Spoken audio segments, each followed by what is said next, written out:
राधे राधे दोस्तों, आप सभी का स्वागत है आपके अपने चैनल व्रत पूजन और कहानियां में। हिंदू धर्म में माघ महीने के कृष्ण पक्ष की अमावस्या तिथि को माघ अमावस्या या मौनी अमावस्या के नाम से जाना जाता है।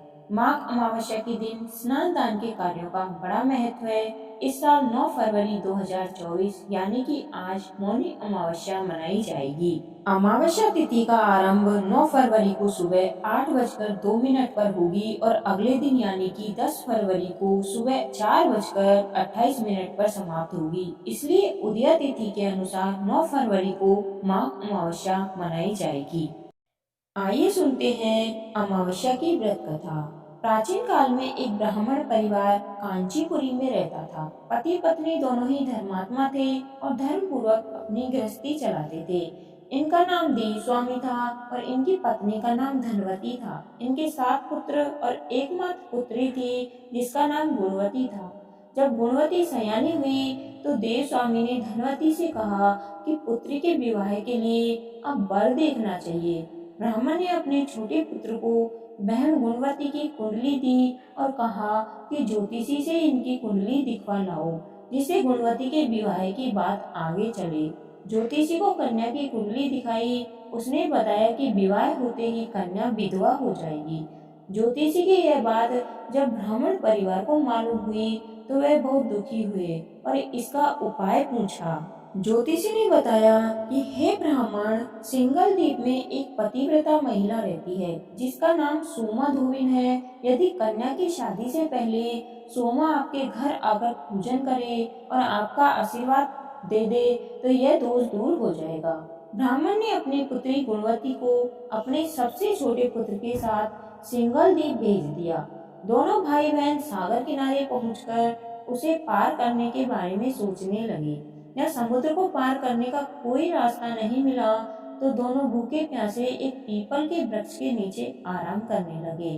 पेड़ पर घोंसले में एक गिद्ध का परिवार रहता था। उस समय घोंसले में सिर्फ गिद्ध के बच्चे थे। वे सुबह से भाई बहन की बातों और क्रियाकलापों को देख रहे थे। शाम के समय जब गिद्ध की माता बच्चों के लिए भोजन लेकर घोंसले में आई तो बच्चों ने पेड़ के नीचे लेटे भाई बहन की कहानी माता को बताई। उनकी बातें सुनकर गिद्ध की माता को दोनों भाई बहनों पर दया आई और बच्चों से कहने लगी कि तुम लोग अब चिंता मत करो, मैं इन्हें सागर पार करवा दूंगी। बच्चों ने माता की बातों को सुनकर खुशी खुशी भोजन ग्रहण किया। गिद्ध की माता बच्चों को भोजन करवाकर दोनों भाई बहनों के पास आई और बोली कि मैंने आपकी समस्याओं को जान लिया है, आप चिंता मत करिए, आपकी समस्या का निदान मैं कर दूंगी और आपको सोमा धोवन के पास पहुंचा दूंगी। गिद्ध की बातों को सुनकर दोनों भाई बहनों का मन आनंदित हो गया और उन्होंने वन में मौजूद कंदमूल फल को खाकर रात काट ली। सुबह होते ही गिद्ध ने दोनों भाई बहनों को समुद्र पार करवा दिया और सिंगल द्वीप में सोमा धोवन के घर पहुंचा दिया। गुणवती सोमा धोवन के घर के पास छुपकर रहने लगी। हर दिन सुबह होने से पहले गुणवती सोमा का घर लीप दिया करती थी।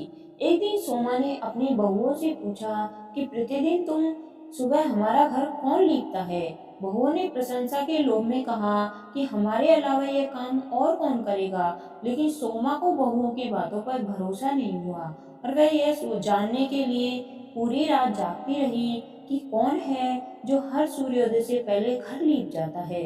सोमा ने देखा कि एक कन्या उसके आंगन में आई और आंगन लीपने लगी। सोमा गुणवती के पास आई और उसने पूछा कि तुम कौन हो और क्यों हर सुबह मेरे आंगन को लीप कर चली जाती हो। गुणवती ने तब अपना सारा हाल सोमा से कह डाला। गुणवती की बातों को सुनकर सोमा ने कहा कि तुम्हारी सुहाग के लिए मैं तुम्हारे साथ चलूंगी। सोमा ने ब्राह्मण के घर आकर पूजा की, लेकिन विधि का विधान कौन टाल सकता है। गुणवती का विवाह होते ही उसके पति की मृत्यु हो गई। तब सोमा ने अपने सभी पुण्य गुणवती को दान कर दिए। सोमा के पुण्य से गुणवती का पति जीवित हो गया, लेकिन पुण्यों की कमी से सोमा के पति और बेटे की मृत्यु हो गई। लेकिन सोमा ने अपना घर छोड़ने से पहले बहुओं से कह दिया था कि मेरे लौटने से पहले अगर मेरे पति और बेटों को कुछ होता है तो उनके शरीर को संभाल कर रखना। बहुओं ने सास की आज्ञा को मानकर सभी के शरीर को संभाल कर रखा। उधर सोमा ने सिंगल दीप लौटते हुए रास्ते में पीपल के वृक्ष की छाया में विष्णु जी की पूजा की और 108 बार पीपल की परिक्रमा की। इसके पुण्य के प्रभाव से सोमा के घर लौटते ही उसके पति और बेटे फिर से जीवित हो गए। इसलिए अमावस्या के व्रत करने वाले व्रतियों को यह कथा सुनकर पीपल की 108 बार परिक्रमा करनी चाहिए और भगवान विष्णु सहित शिव जी की पूजा भी करनी चाहिए। कहानी सुनने वाले और सुनाने वाले सभी का भला हो, आपकी सभी मनोकामनाएं पूर्ण हो। अगर आपको मेरी ये कहानी अच्छी लगी हो तो आपके अपने चैनल को सब्सक्राइब करें। धन्यवाद। आपका दिन शुभ हो।